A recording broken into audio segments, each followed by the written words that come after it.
நான் பேசுறது என்கிட்ட தேமுதிகாரன் இவருக்கு என்ன தகுதி இருக்குது எங்க அண்ணையை பத்தி பேசாங்கிறாங்க. நான் கேட்கறேன், விஜயகாந்த் தாலி கட்டினாருங்கிற தகுதியை தவிர பிரேமலதாக்கு என்ன தகுதி இருக்குது? நீங்க ஜெயலலிதா உயிரோட இருக்கிற அதே நிலையில் இன்று அதிமுக இருக்கிறதா? எந்த தலைவரும் உருவாக்கணும். இப்ப அன்புமணி ராமதாஸ் இன்னைக்கு இவ்வளவு குரல் கொடுக்குறாரு, ராமதாஸுக்கு அப்புறம் அந்த கட்சி அவர் உயிர் போட இருக்குன்னு நினைக்கிறாரா? இருக்காது. அதே நிலைதான் விஜயகாந்த் உயிரோட இருக்கிற அதே நிலையில இன்னைக்கு தேமுதிக இருக்கு. நீ நினைச்சுக்கிட்டே இருந்துகிட்டு இன்னமும் எனக்கு 10 MP கொடு, 300 கோடி பணம் கொடு, ராஜ்யசபா பேரம் பேசுறீங்கன்னா ஆமா பேரம் தான் பேசுறீங்க. பேரம் பேசலாங்கிறீங்களா? மக்கள் உரிமைக்காக போராடுறாங்கிறீங்களா? இப்ப எந்த கட்சி மக்களுக்காக நிக்கும்னு உங்களுக்கு இன்னும் புரியலையா சார்? நீங்க 24ல ஏடிஎம்கேக்கு போனது MP தரானு, இதே நாளைக்கு 24ல இருந்து வெளில வந்தது MP தரலன்னு. இப்ப திரும்பி எப்ப ஏடிஎம்கேக்குள்ள இருப்ப டிஎம்கே பக்கட்டும் துண்டு போடுறதும் அதான்.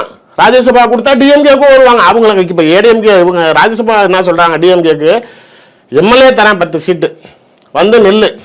நாளைக்கு மாநில தேர்தலால் அங்கீகரிக்கப்பட்ட கட்சியாக இருப்பது விசிகா எப்படி அங்கீகரிக்கப்பட்ட கட்சியாச்சும் உன் ஸ்டேட்டஸை டெவலப் பண்ணிக்க. ராஜ்யசபா பார்த்துக்கலாம் தரேன் அப்படிங்க. ராஜ்யசபா விட்டாதான் வருவேன், இல்லைன்னா வரமாட்டேன். இது என்னன்னு புரியல. அது என்ன ராஜ்யசபா? உங்களுடைய அறிப்புக்கு எனக்கு கொடுத்தாதான் வருவேன். உங்க தம்பியை பார்லிமெண்ட்டுக்கு அனுப்புறதுக்கு தான் இப்போ விஜயகாந்த் கட்சி ஆரம்பிச்சாரா? கீழே இருக்கிறானா விஜயகாந்துக்காக பிரியமா வந்து உட்காந்துருக்கிறானா? இதுவே பேரம் பேசுறல. நான் கேட்கறது தம்பி, பேரம் பேசுறாங்க. இது என்ன பேரம் தானே? பணம் பேசினா மட்டும்தான் பேரமா? பதவிக்கு நாளைக்கு அடிப்படுத்திக்கிட்டு திரியறப்ப அதுவும் பேரம் தானே?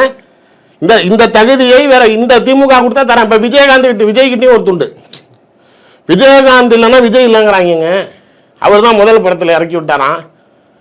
எப்படி பேசுறாங்க பாருங்க. அங்கிட்டு ஒரு துண்டு, இங்கிட்டு ஒரு துண்டு, இங்கே ஒரு துண்டு, எல்லா பக்கட்டும் துண்டை போட்டு வச்சுக்கிட்டு. சத்தியமா நான் சொல்லவா, இப்ப சில கட்சிகள் கூட இங்கிட்டு டோர்ஸ் க்ளோஸ்டுங்க. ஆனா இது மட்டும்தாங்க இவங்க வழின்னு இருக்குது. புரிதலுக்கு சொல்லாம நாம் தமிழர் கட்சி கூட்டணி போவோமா? எங்க போவோம்? விஜய் கிட்ட போகவே போகாது. திமுக வாய்ப்பு இல்லை, இருந்தா ஏடிஎம்கே அப்படிங்கிறப்ப இப்ப நம்மளால ஒரு அளவுக்கு அனலைஸ் பண்ண முடியுதுல்ல. இப்ப டிடிவி தினகரன் எங்க போவாரு? திமுக போக மாட்டாரு. எடப்பாடியை ஏத்துவாரா? கேள்விக்குறி. விஜய் கிட்ட போறதுக்கு வாய்ப்பு இருக்கு. ஒரு பக்கெட்டு நோ, ஒரு பக்கெட்டு மிட்டு, ஒரு பக்கெட்டு எஸ் வருது இல்ல. இந்த தேமுதிக யோசிப்பாங்க, எல்லா பக்கெட்டும் எஸ்.